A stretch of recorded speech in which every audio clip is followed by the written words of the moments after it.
नमस्कार। आज के वीडियो में मैं आपको बताऊंगा कि जो सफ़ेद दाग होते हैं, जिसको कोड बोलते हैं, विटिलिगो बोलते हैं, फुलेरी बोलते हैं, फूलबहारी बोलते हैं, या स्वेट कुष्ठा या धवल कुष्ठा भी बोलते हैं, इससे हम लोग इतना डरते क्यों हैं? ऐसी कौन सी वजह है जिससे हम जो वाइट स्पॉट और सफ़ेद दाग जो होते हैं इससे इतना सारा डरते हैं?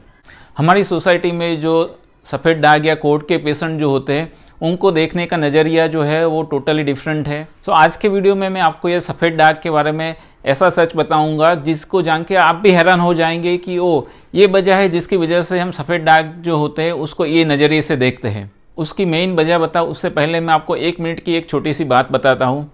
साइंटिस्ट जो है उन्होंने एक स्टडी किया, उसमें क्या किया उन्होंने कि हाथी का जो छोटा बच्चा होता है उसको वीक चेन जो होती है उससे उसको बांध के रखा।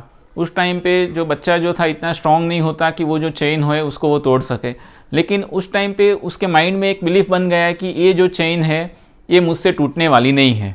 तो जैसे जैसे हाथी का बच्चा बड़ा होता गया वो काफ़ी स्ट्रांग होता गया, लेकिन उसको वो सेम चेन से ही बंधा करते थे, फिर भी वो कभी वो जो चेन होती है उसको तोड़ने का ट्राई नहीं करता था। ऐसा क्यों नहीं करता था? क्योंकि जब भी वो छोटा था तब उसके माइंड में एक बिलीफ सिस्टम जो है वो बन गई थी कि ये जो चेन है मुझसे ये टूटने वाली नहीं है। तो बड़ा होने के बाद वो इतना स्ट्रांग था, फिर भी वो जो अपनी बिलीफ जो थी उसकी वजह से वो कभी उसको तोड़ने का ट्राई ही नहीं करता था।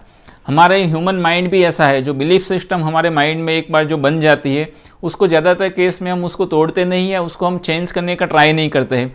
कई बार हम ये भी नहीं सोचते कि ये बिलीफ जो है वो क्यों बनी हुई है।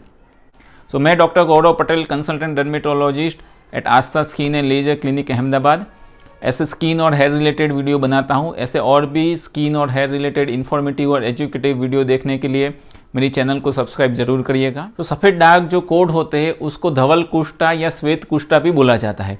कुष्ठा मीन्स लेप्रेसी।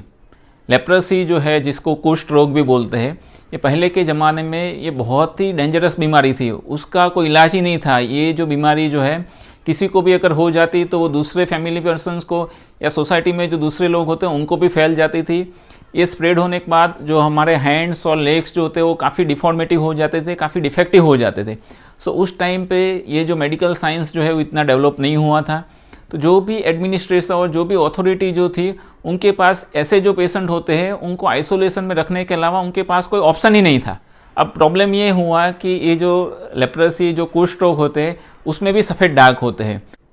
तो उस टाइम पे ऐसी गाइडलाइंस बनाई गई थी कि अगर किसी को भी ऐसे सफ़ेद दाग स्किन पे दिखते हैं तो उनको वो कुष्ठ रोग या लेप्रेसी माना जाएगा और उनको जो है वो सोसाइटी से अलग कर दिया जाएगा, आइसोलेशन में रखा जाएगा।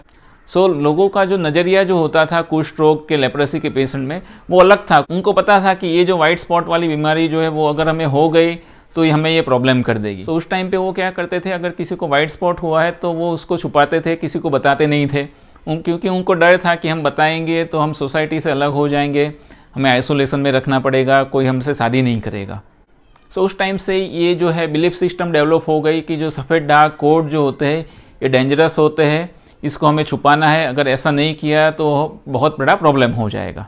सो जैसे जैसे टाइम डेवलप होता गया ये जो बिलीफ सिस्टम है वो एक जनरेशन से नेक्स्ट जनरेशन में पास होती गई, लेकिन ओवर द टाइम लेप्रेसी जो है वो उसकी ट्रीटमेंट जो है वो डेवलप हो गई। अब लेप्रेसी जो है वो काफ़ी इजीली ट्रीट हो जाता है, बहुत डेंजरस बीमारी नहीं रही है।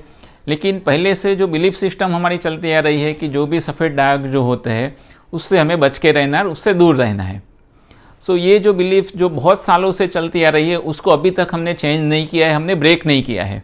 जैसे बोलते हैं ना कि हर एक चमकती हुई पीली चीज़ सोना नहीं होती, ऐसे हर एक जो सफ़ेद दाग होते हैं वो कोड या विटिलिगो नहीं होता है। जो बॉडी पे वाइट स्पॉट होते हैं उससे 40 से भी ज़्यादा ऐसे कारण हैं कि जिससे वाइट स्पॉट हो सकते हैं।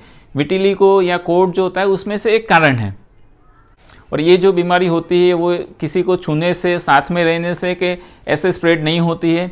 इसकी वजह से बॉडी में भी हमारे कोई चेंजेस नहीं होते हैं या कोई डेंजरस बीमारी नहीं है। शरीर में हमारे कलर के लिए जो रिस्पॉन्सिबल मटेरियल जो है उसको मेलेनिन बोलते हैं। मेलेनिन जो होता है वो जब भी बनना कम हो जाता है या बंद हो जाता है तो उस जगह पे वाइट स्पॉट डेवलप होते हैं। लेकिन ये सिर्फ चमड़ी में ही इफेक्ट होता है, इसकी वजह से बॉडी में और कोई बड़ा प्रॉब्लम हो जाएगा, अंदर कोई बड़ा प्रॉब्लम होता है, ऐसा बिल्कुल नहीं होता है। तो इसमें घबराने वाली बिल्कुल ज़रूरत नहीं होती है। हमारे कंट्री के अलावा दूसरे कंट्री में तो ज़्यादातर ये जो विटिलिगो होते हैं उनको वो डिसीज़ मानते ही नहीं है। सो अब आपको पता चल गया होगा कि ये जो कन्फ्यूजन जो हुआ वो लेप्रेसी जो कुष्ठ रोग और विटिलिगो दोनों के जो सिम्टम्स, जो उसके जो चिन्ह सेम थे, उसकी वजह से पूरा कन्फ्यूजन हो गया। बहुत सालों तक हम जो हमारी बिलीफ सिस्टम है उसको चेंज नहीं कर पाए, उसकी वजह से अभी तक आज भी ये जो सफ़ेद दाग कोड जो होते हैं उनको बहुत ही बुरी तरह से देखा जाता है। इनके जो वाइट स्पॉट के जो पेशेंट होते हैं वो कई बार जो अपना कॉन्फिडेंस होता है वो खो देते हैं, वो सोसाइटी से अलग से रहते हैं। अब आपको जो मेन जो उसका रीज़न है वो पता चल गया है कि सफ़ेद दाग को हमारी सोसाइटी क्यों अलग नज़रिए से देखती है। सो मेरी आपसे रिक्वेस्ट है कि आज से आप भी अपनी जो बिलीफ सिस्टम है उसको चेंज करिए। आप अपने बच्चों को भी समझाइए कि ये जो वाइट स्पॉट सफ़ेद दाग जो होते हैं ऐसे कोई डेंजर बीमारी नहीं है, उसको एज ए नॉर्मल कंडीशन ही देखना चाहिए। इससे रिलेटेड अगर आपको और कोई क्वेरी और क्वेश्चन है तो आप मुझे कमेंट बॉक्स में बता दीजिए। Thank you.